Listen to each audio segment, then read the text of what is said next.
En la portada del PowerPoint, ustedes podrán ver que hay un hashtag abajo de todo que dice Webinars y EBS. Hashtag Webinars y EBS. La gente de IEBS va a estar compartiendo información a través de las redes sociales usando ese hashtag. Ustedes los pueden seguir y también pueden usarlo ustedes mismos para publicar algo, postear lo que quieran, algún comentario y bueno, luego ya los iremos viendo y iremos interactuando por allí. Alguna cosita más. Otra cosa, en 2 días va a estar, más o menos 2 días, va a estar disponible toda esta charla en YouTube. Así que la van a poder consultar si quieren ver alguna cosita, si quieren mostrársela a alguien más, van a tener esa posibilidad. Otra cosita más. Yo voy a hablar ahora unos 40 minutitos, una cosa así, y al final nos vamos a tomar 10 minutos para preguntas. No podemos hacerlo interactuando, digamos, mientras yo hablo, porque tendría que estar yo mirando el chat, que es un cuadradito chiquitito así, que tengo en un costadito de la pantalla, y entonces es mejor que lo hagamos todo al final. Entonces, al final abrimos la posibilidad de hacer preguntas. Bueno, les cuento un poco quién soy. Mi nombre es Alejandra Martínez, yo soy profesora universitaria desde hace ya muchos años, desde el 2002, mediados del 2002, ahora son casi 18 años y la matemática no me falla.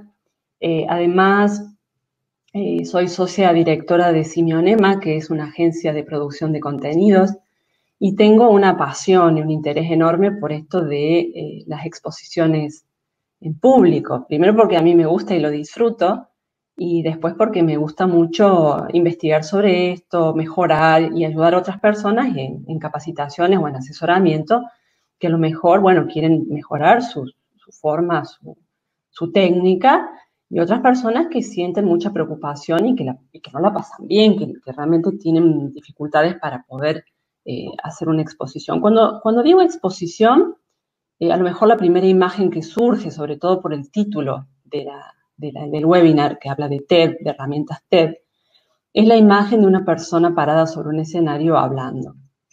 En realidad, en esta charla yo no me refiero solamente a eso, me refiero a toda situación de exposición oral en donde una persona, bueno, se sitúa frente a un público. Este público puede ser un tribunal de un examen, puede ser una defensa de una tesis también ante un tribunal, puede ser, por ejemplo, una persona que deba presentar un plan de marketing a un cliente o una campaña publicitaria o un supervisor que tiene que hablar con sus empleados. Todas esas situaciones son situaciones de exposición oral en la que uno tiene que, bueno, situarse y disponerse a tener al frente receptores, una audiencia, y uno, bueno, desea hacerlo bien, por supuesto, ¿no?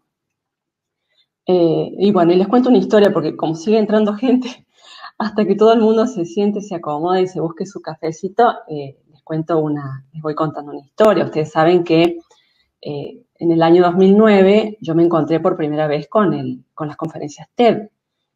No sé si ustedes conocen las conferencias TED, son conferencias muy breves que no duran más de 18 minutos en general, en donde se presentan oradores que tienen alguna idea para compartir, alguna idea novedosa, alguna cosa que pueda inspirar, que es eso lo que está en el lema de ellos, ¿no? En el eslogan de ellos.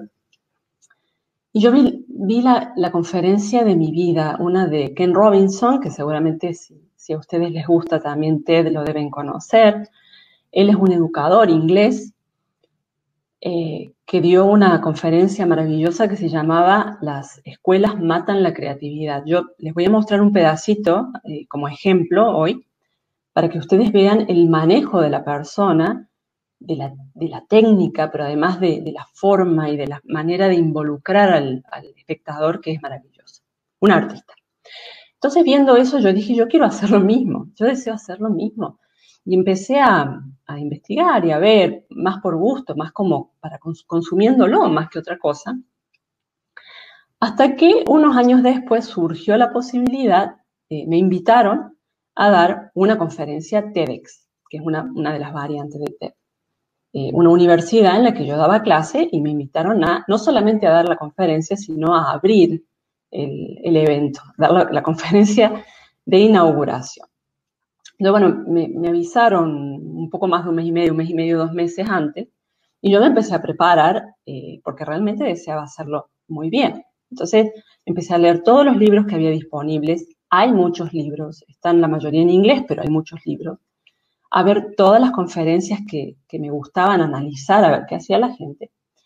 Y bueno, me preparé en todo, hasta el ultimísimo detalle, hasta la ropa que tenía que usar. Lo que sugieren en TED es que uno se vista de una manera apropiada para la situación, pero con un vestuario al que uno está acostumbrado. Es decir, si uno está acostumbrado a usar traje, usa traje, pero si uno no está acostumbrado, tiene que buscar la forma de vestirse apropiadamente, pero en un atuendo que a uno no lo haga, que no esté pendiente de lo que tiene puesto, no esté pendiente del atuendo, que cosas que cuelgan o algo apretado. Entonces, bueno, me puse a estudiar todo eso y llegó el gran día.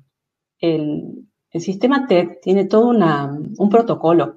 Cuando uno llega al lugar, al teatro, uno llega y hay toda una serie de cosas que a mí me encantaría contarles en detalle, pero lamentablemente el tiempo es tirano, tenemos poquito tiempo, después otro día les cuento.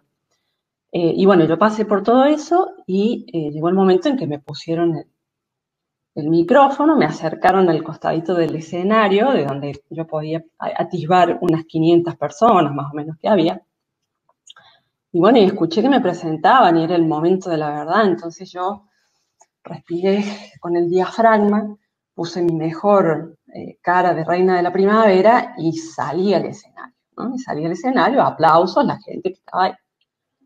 Y en un momento, el maravilloso piso de parquet encerado del escenario se deslizó bajo mis pies. Y entonces pasé de ser la reina de la primavera a una cosa totalmente absurda, aleteando para no caerme. Y no me caí de milagro, pero estuve muy cerca de caerme al suelo. Imagínense todo lo que yo me había preparado, toda la concentración, todo lo que había hecho previamente. Cuando pasé por eso dije, bueno, uno se tensiona, uno se desconcentra, pero afortunadamente, bueno, había alumnos míos en ese momento viendo que es posible que alguno esté presente hoy y bueno, ellos no me dijeron nada, pero la verdad es que se debe haber visto un poco gracioso. Entonces cuando llegué al círculo rojo en el que hay que pararse, hay un círculo rojo en el piso donde uno se tiene que parar y no moverse porque las cámaras están en lugares particulares, yo me paré ahí y dije, les he ofrecido mi entrada más dramática. Y la gente se empezó a reír, y yo me empecé a reír, me reía de mí misma y me reía de la situación. Y eso fue muy bueno, porque eso distendió mucho una cosa que podría haber sido verdaderamente muy tensionante. Así que bueno, a ver, punto en contra. Yo tenía puestos tacones y por eso me resbalé, porque yo no estoy acostumbrada a usar tacones, nunca los uso y los elegí justo para ese día. Y eso no se hace, porque uno, bueno, le puede pasar una cosa como esta. Punto a favor, fui capaz de reponer mi posición, de concentrarme nuevamente, de decir algo que me permitió incluso establecer una cuestión empática con la gente e iniciar mi charla tal como la había planificado. ¿Y eso saben por qué es? Eso es porque la había practicado y la había preparado hasta el cansancio. Y además, porque estaba muy contenta y estaba muy entusiasmada con lo que tenía que hacer y porque sabía en mucho detalle, con mucho detalle, qué era lo que tenía que decir. Entonces yo les voy a decir cuáles son las 3 palabras clave para que uno pueda hacer, que uno pueda dar una exposición en público exitosa, muy buena, que a la gente le guste, que la gente se involucre y que la recuerde. 3 palabras: pasión, conocimiento y práctica.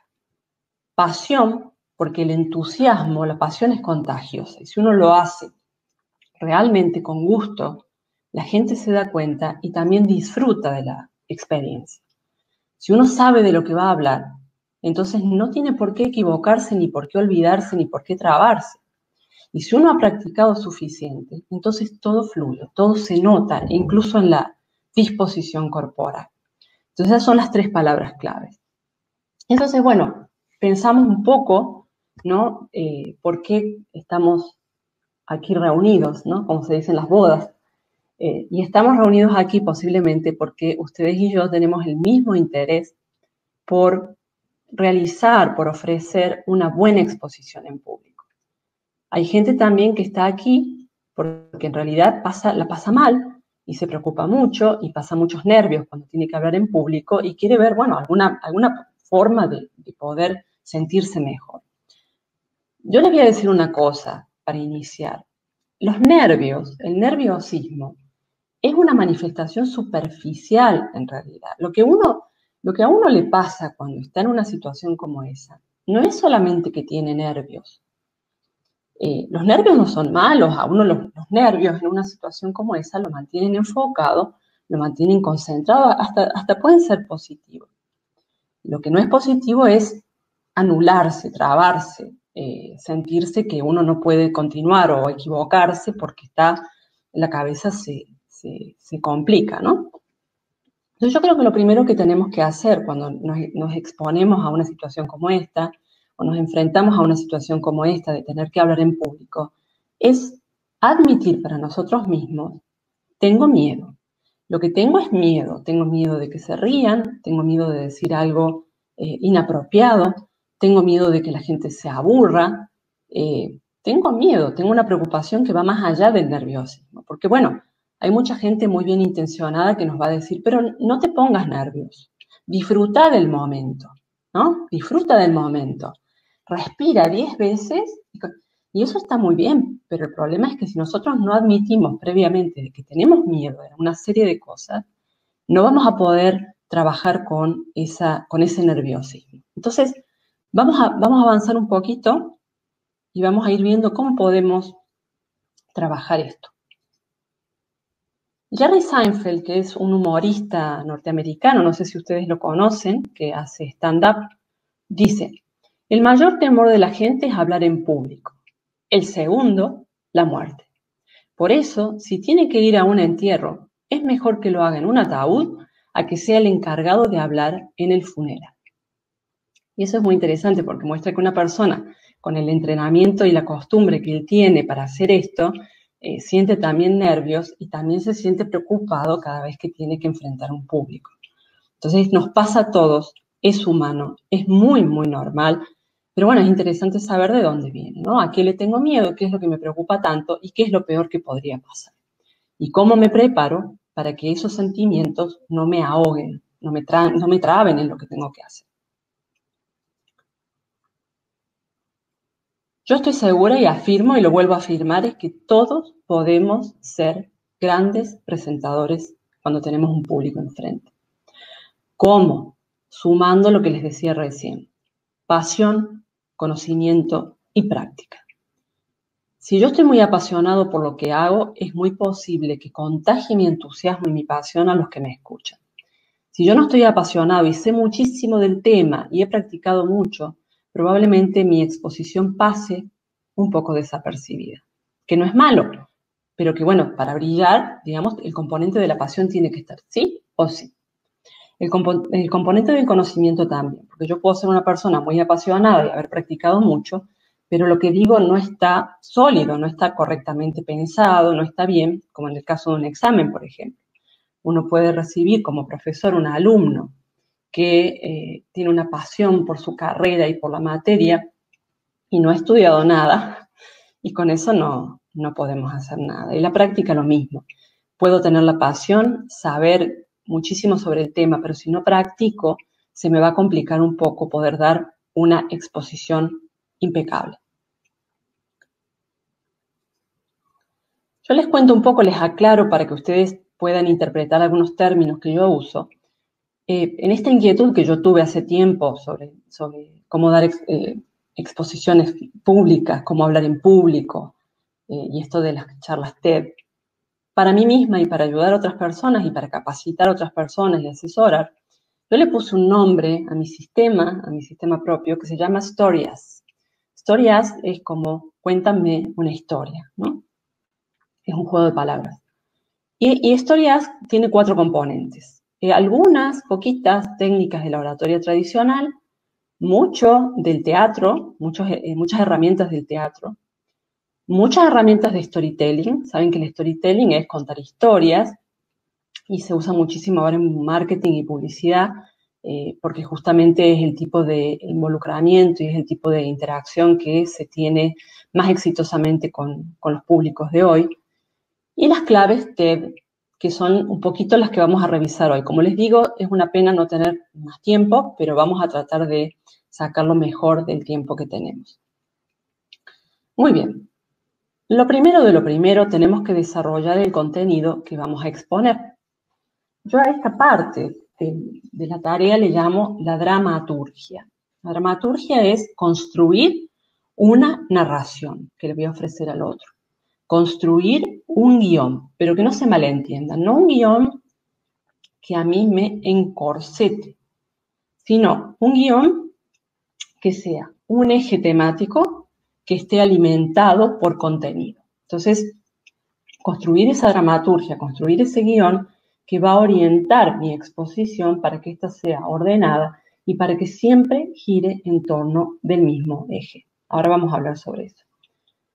Para empezar a trabajar el guión, para empezar a trabajar en la dramaturgia de la exposición, sí o sí es necesario el componente de la pasión y del conocimiento. Tengo que saber qué es lo que quiero decirle al otro y tengo que poner siempre mi dosis de pasión cuando yo se lo tengo que decir, mi dosis de entusiasmo sobre ese tema.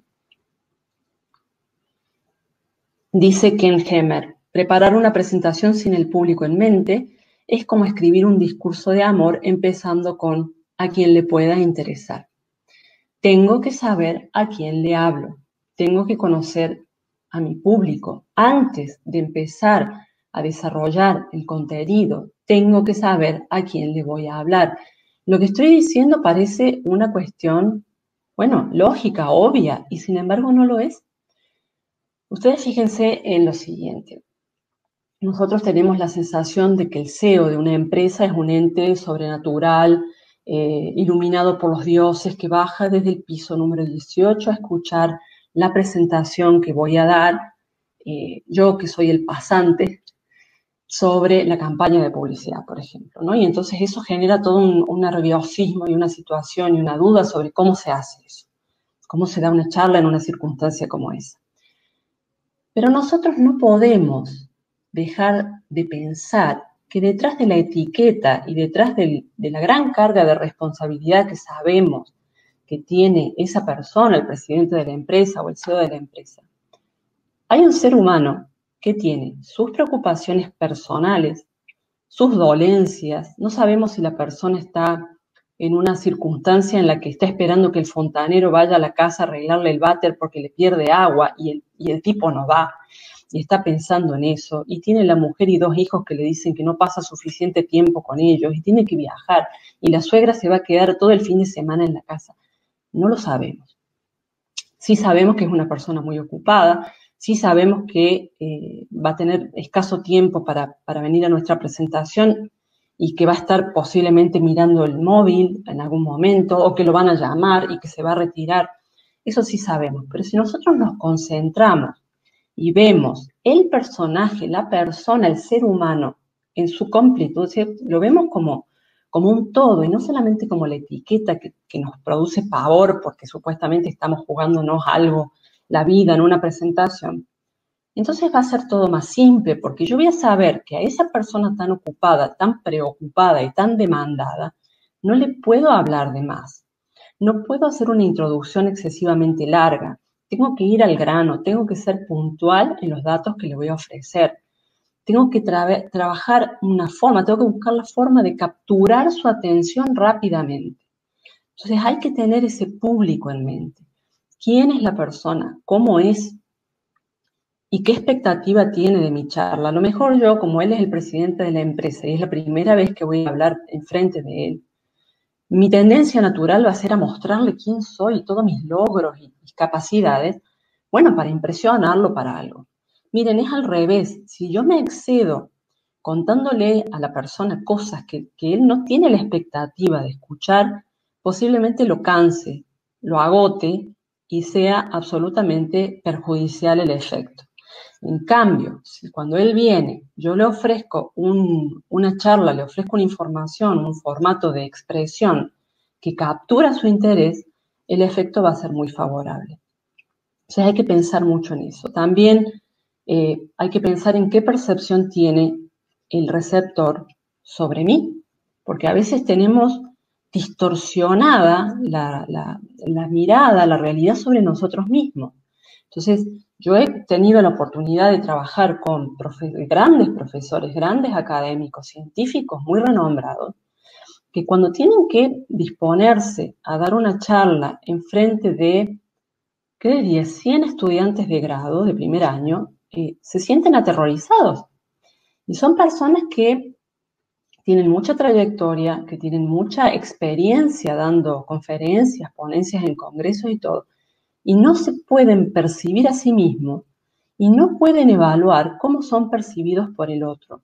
Entonces, el alumno de grado va al lugar, hay que ponerse en el lugar del otro, el alumno de grado va al lugar a escuchar a un gran profesor que por su propio rol, por lo que significa, tiene una gran credibilidad, y el alumno no va a ir a desconfiar o a reírse o a burlarse o a nada.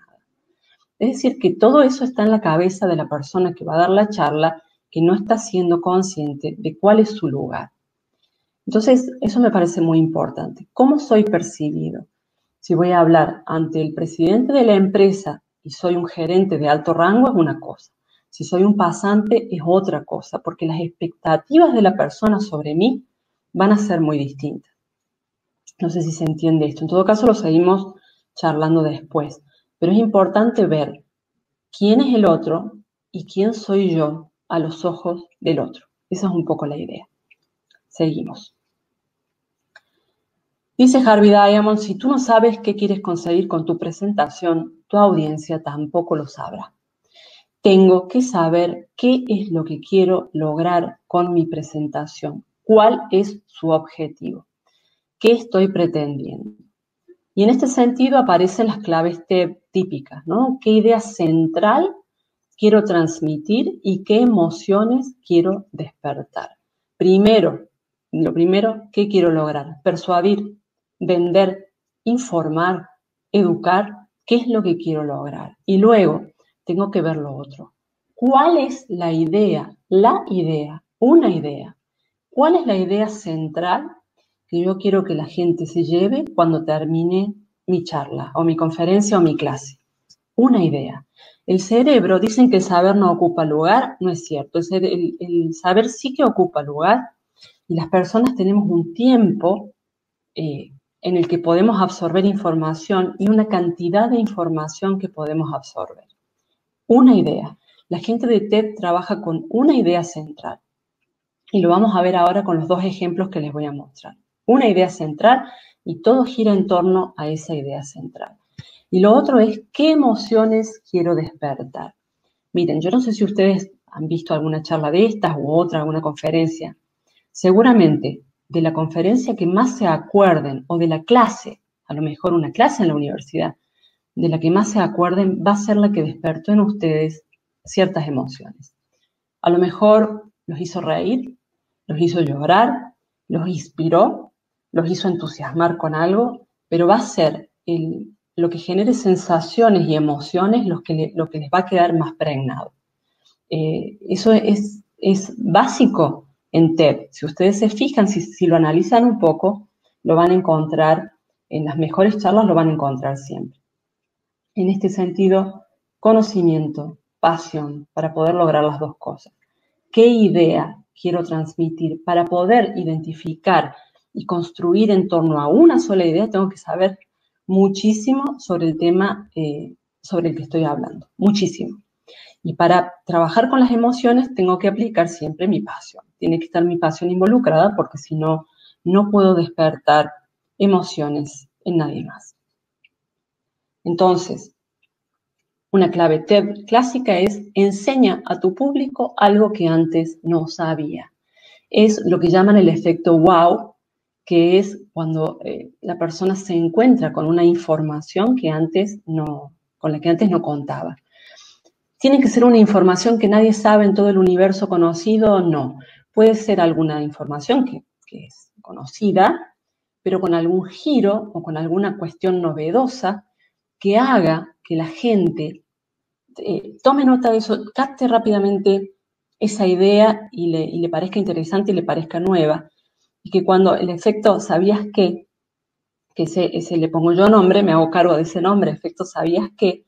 Es cuando uno vuelve a la casa o a cualquier lugar y le dice al otro, ¿sabías qué? Tal y tal cosa, y es eso que aprendí en la charla o en la conferencia o en la clase que me dieron. Hoy aprendí algo nuevo. El cerebro se pone contentísimo. El cerebro se emociona porque captura una nueva información que lo anima y lo entusiasma y lo enriquece.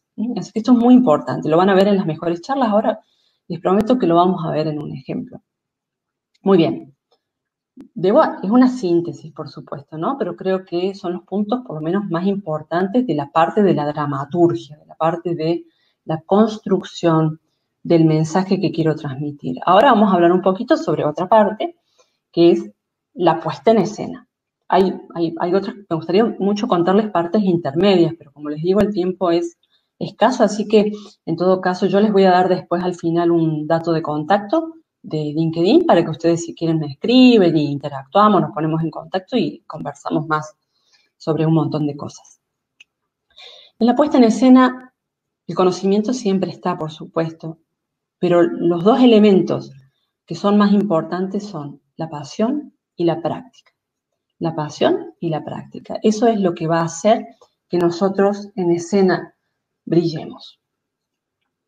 Dice John Morley, las tres cosas más importantes de un discurso son quién lo pronuncia, cómo lo hace y qué se dice.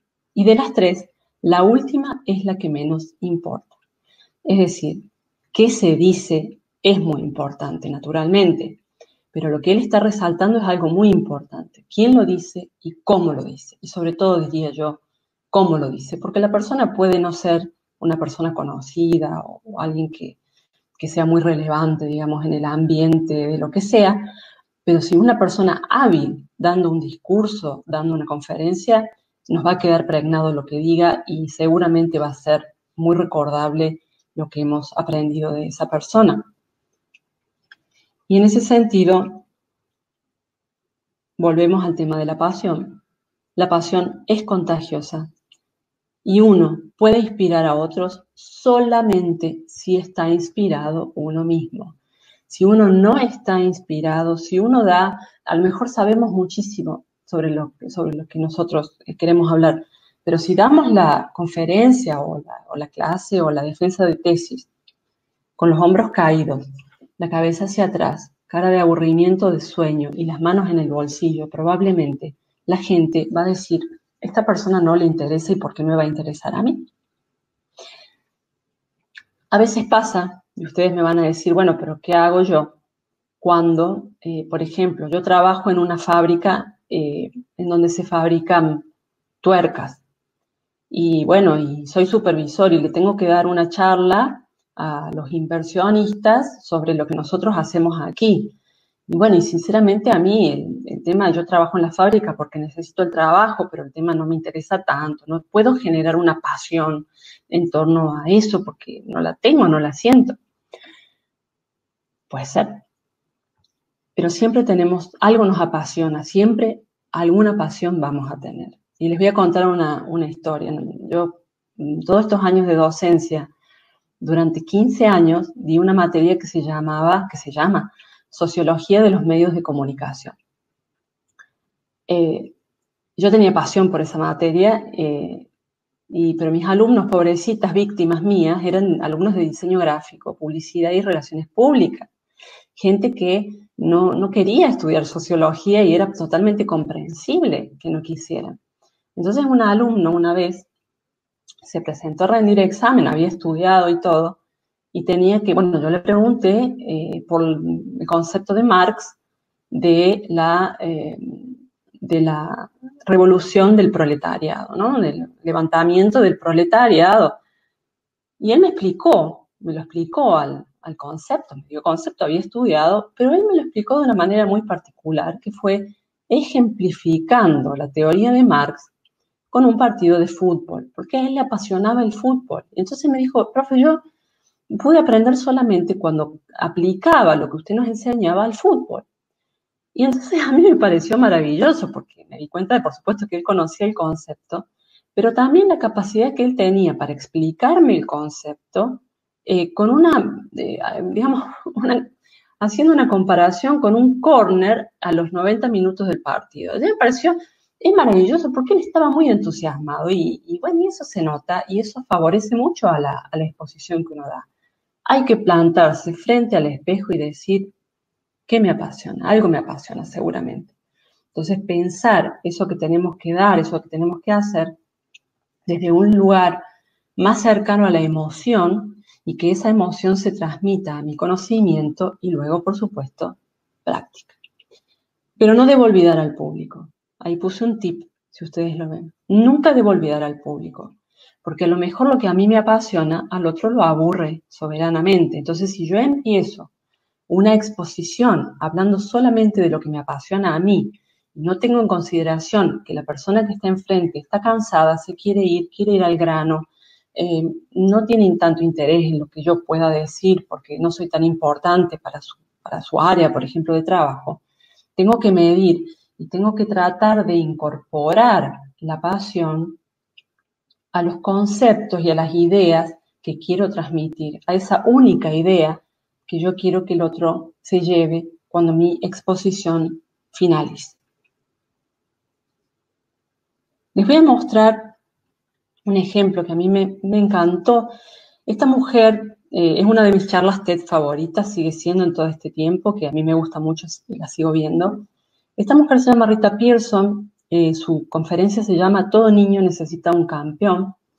Ella es una maestra estadounidense de una escuela muy, pero muy pobre, en donde van niños que están, bueno, que sufren de exclusión social, que están en la miseria, que es muy complicado para ella poder retenerlos en la escuela. Entonces, bueno, es una gran preocupación y ella tiene una gran pasión.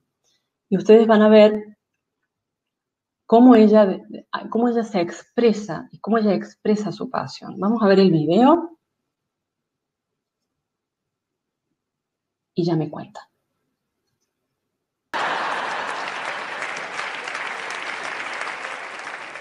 I have had classes that were so low, so academically deficient that I cried. I wondered, how am I going to take this group in 9 months from where they are to where they need to be? And it was difficult. It was awfully hard. How do I raise the self-esteem of a child and his academic achievement at the same time? One year I came up with a bright idea. I told all my students, you were chosen to be in my class.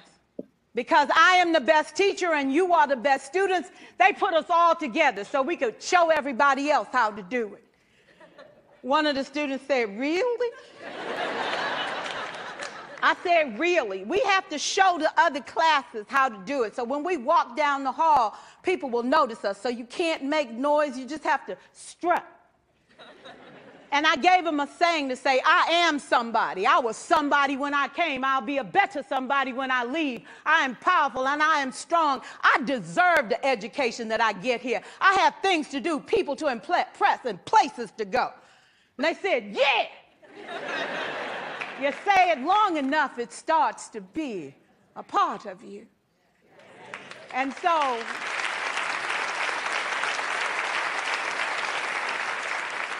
I gave a quiz, 20 questions. Student missed 18. I put a +2 on this paper and a big smiley face. He said, Miss Pearson, is this an F?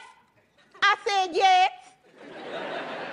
He said, then why'd you put a smiley face?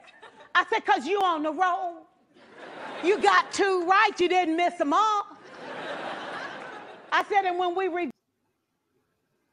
Bueno, hasta ahí.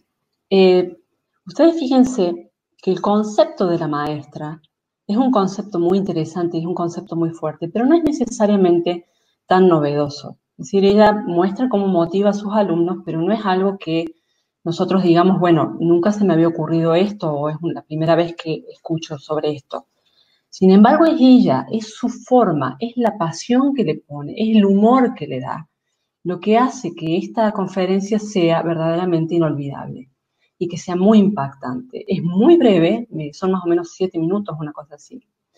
Y es verdaderamente inspirador lo que ella, uno quiere ser como ella, quiere ser esa clase de maestra que entrega todo para que sus alumnos puedan salir adelante, sobre todo esos alumnos, ¿no?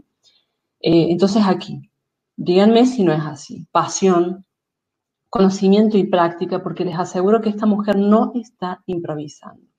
Ella lo preparó y lo llevó preparado para darlo como lo pudo dar. Muy bien, un par de herramientas para capturar la atención de nuestro público. Regla TED número 1, comparte una historia con el público. A todos nos encantan las historias. Nos gustaba que nos leyeran cuentos cuando éramos niños, nos gusta leer ficción, las series, las películas.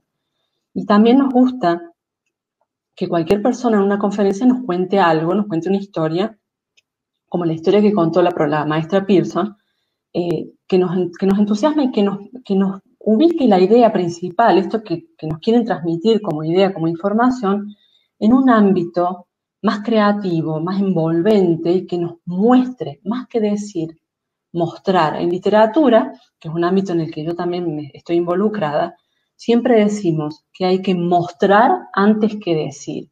Y esto se logra siempre contando una historia. ¿Qué tipo de historia? Puede ser una historia personal, como la que contó la maestra, puede ser la historia de otra persona y puede ser la historia de alguna empresa o institución que haya pasado, por ejemplo, por un momento difícil y que se haya superado a sí misma, haciendo determinada cosa. Pero les digo algo, las historias personales siempre enganchan mucho porque somos cotillas, somos chusmas, como decimos en Argentina, y nos gusta saber de la vida de los otros. Y está totalmente comprobado que en redes sociales las publicaciones que más se ven y que más, ante las que más reacciona la gente son las publicaciones en donde hay fotos de gente haciendo cosas. Entonces, queremos saber, si ustedes se fijan, yo empecé esta charla contándoles una historia acerca de mi experiencia en la conferencia TED. Y lo hice a propósito, porque así pude introducir los conceptos que yo les quería transmitir. Y eso es muy útil muchas veces, ¿no? Y sobre todo para gente que lo sabe hacer muy bien, mucho mejor que yo, como ya vamos a ver, aparte de la maestra Pearson, a Ken Robinson, mi gran maestro. Entonces esto es importante. ¿Y para qué?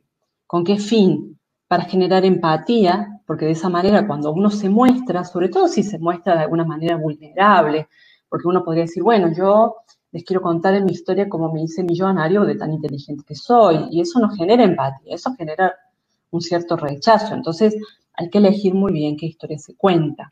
También sirve contar historias para enseñar algo nuevo, de una manera creativa, de una manera mucho más, que permite mucho más involucramiento entre la persona que recibe la comunicación y la que la emite.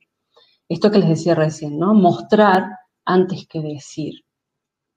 Y para darle carne, para darle contenido al mensaje central. Yo tengo una idea única que quiero transmitir, tengo datos, por supuesto, pero tengo una idea única que quiero transmitir y es interesante ponerla en un marco y ponerla en un ejemplo, algo que yo pueda imaginarme y construir una imagen que me voy a llevar con mucha más pregnancia que lo dicho, que solo lo dicho. Tips. Hacer que parezca una confidencia, ¿no? Les cuento esto a ustedes, pero que no salga de aquí. Hacerlo parecer espontáneo. No son espontáneas, pero parecen espontáneas. Lo que cuenta la maestra Pearson, lo que cuenta Ken Robinson, que ahora lo vamos a ver, parece espontáneo, pero no es. Está preparado y tan preparado que parece que fuera espontáneo.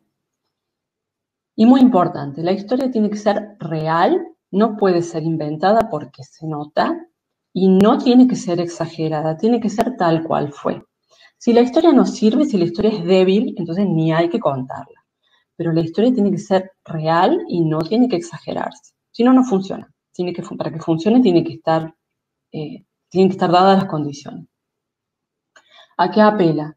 A las emociones, como ya hemos dicho, y a la lógica. Porque es importante también en la historia, si cabe y si es pertinente, se pueden ofrecer datos.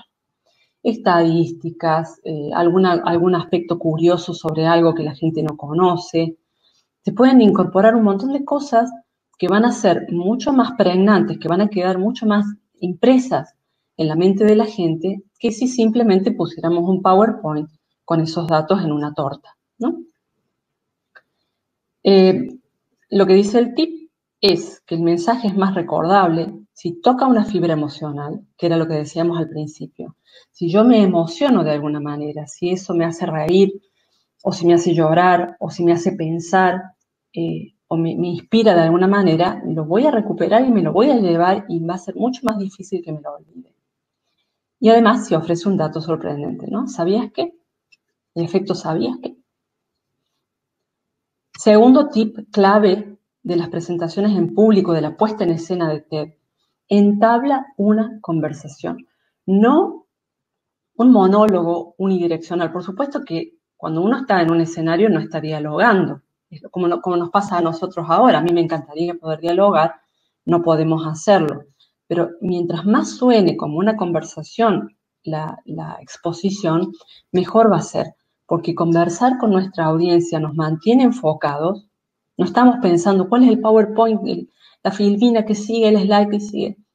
Estamos pensando en la comunicación con el otro y también porque el otro lo recibe mejor.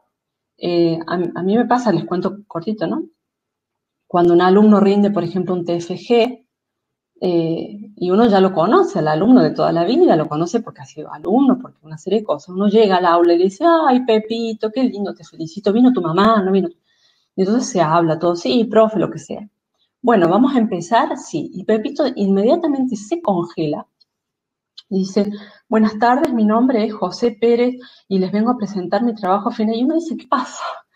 ¿Qué pasó con la conversación que estábamos teniendo? Que era mucho más lógico que la persona siguiera en esa tónica y no se pusiera, y que además se pone más nerviosa haciendo eso, que no se congelara en ese momento de empezar. Entonces, tratar de entablar una conversación, mirar a la gente que está presente. Una cosa que es muy importante, siempre hay que llegar 15 minutos antes, por lo menos 15 minutos antes de dar la presentación, la clase, la exposición o la conferencia, para tener todo listo, para ubicarse en el espacio, para poder conectar los equipos a tiempo, para que si la ficha que va a la laptop no coincide con la del proyector, lo podamos resolver antes de que esté la gente enfrente sentada esperando que empecemos. Eso es muy importante. Entonces, llegar antes, saludar a la gente, eso distiende, ayuda, le doy la mano a uno, saludo al otro, me presento. Eso ayuda mucho. Eso es fundamental, por lo menos 15 minutos antes para poder establecerse, llegar y poder verdaderamente tener un inicio más cómodo, ¿no? Mejor y mejor para el otro también. Pero esta conversación, como dice en el tip, no tiene que ser forzada. No puede ser forzada. Tenemos que practicar tanto ese momento de conversación, de incluirlo al otro, de hablarle, que tiene que notarse, que tiene que sentirse natural. Tenemos que sentirlo nosotros natural, porque de otro modo no funciona. Digamos, todo lo que es forzado no va a funcionar. Se me fue la foto del maestro. Este es Ken Robinson, que les conté, que les hablé de él desde el principio hasta ahora, y su charla, las escuelas matan la creatividad. Vamos a ver unos minutos y ustedes van a poder ver cómo en lo que él hace se aplica absolutamente todo lo que hemos visto.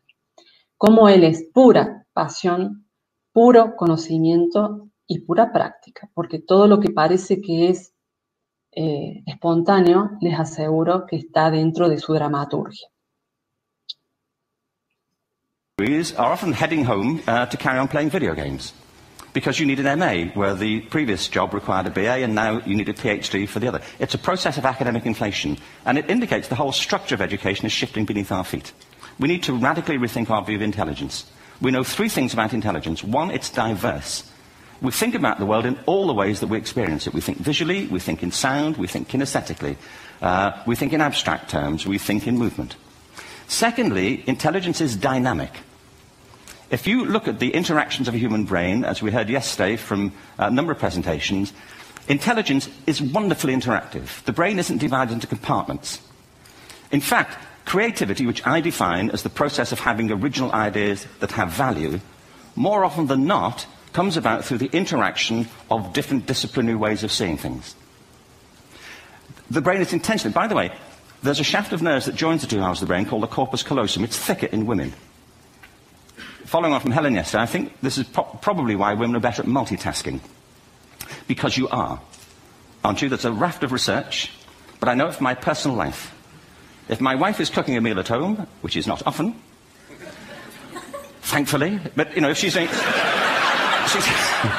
No, she's good at some things. But if she's cooking, you know, she's dealing with people on the phone, she's talking to the kids, she's painting the ceiling, you know, she's doing open-heart surgery over here. If I'm cooking, the door is shut, the kids are out, the phone's on the hook. If she comes in, I get annoyed. I say, Terry, please, I'm trying to fry an egg in here. You know,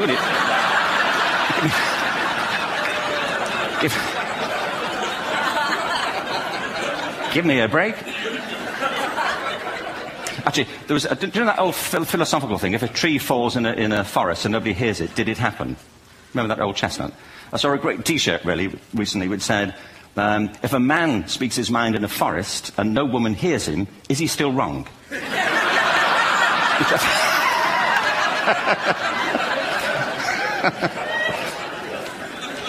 And the third thing about intelligence is it's distinct.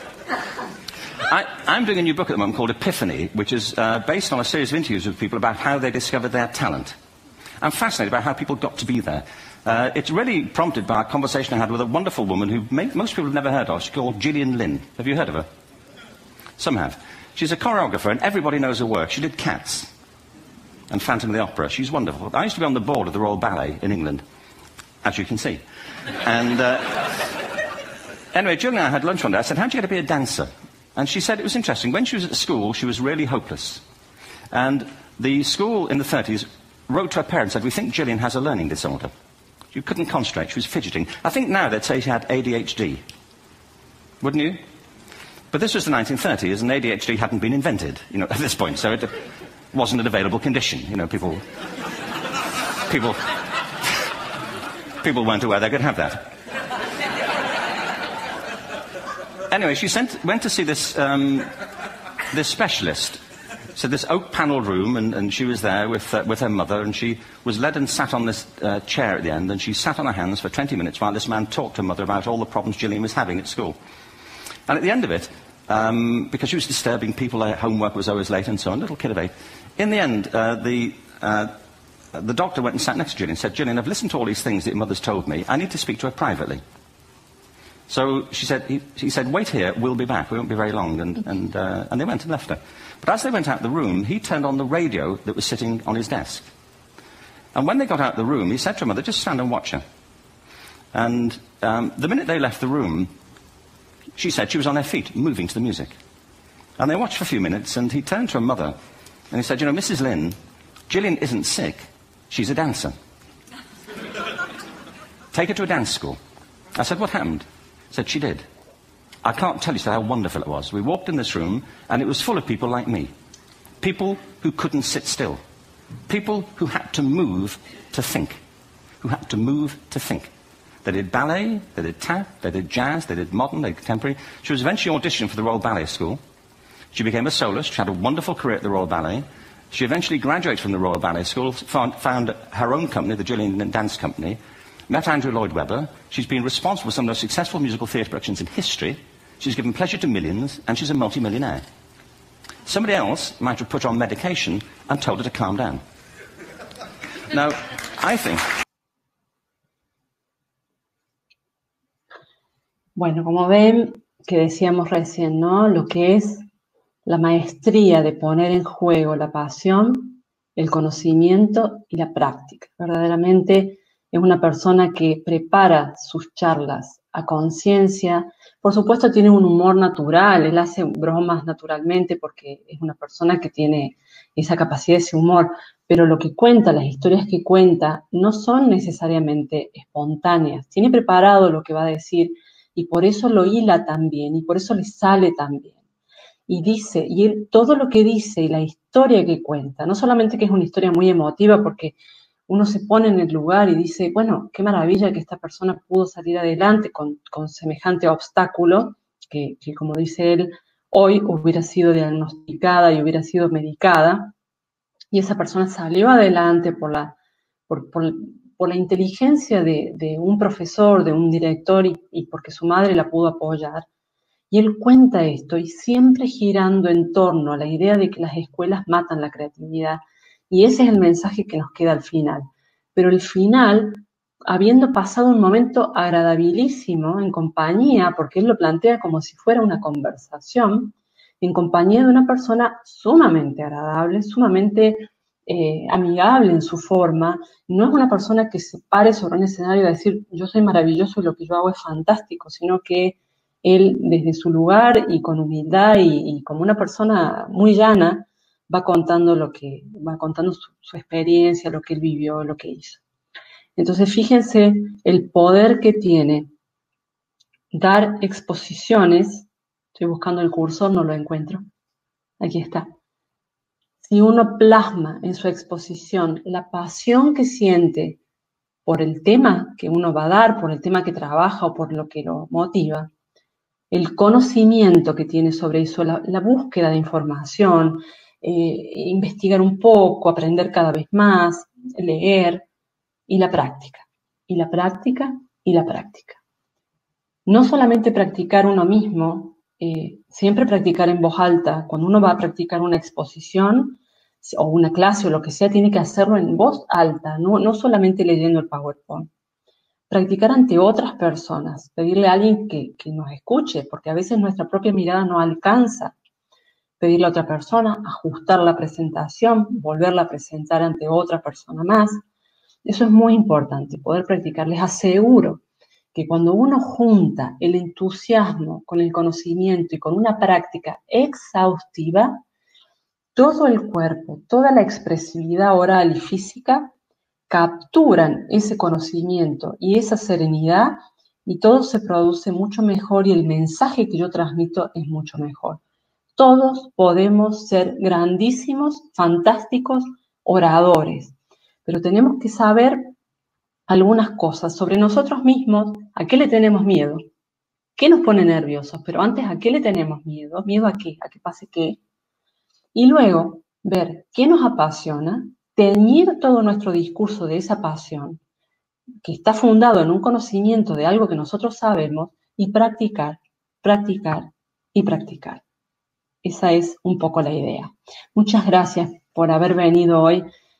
Ahí les dejo el contacto para que ustedes me busquen si quieren y nos ponemos en contacto y ya nos mandamos algún mensaje o algo, nos saludamos. Les mando un abrazo gigante y ojalá podamos encontrarnos en otra instancia.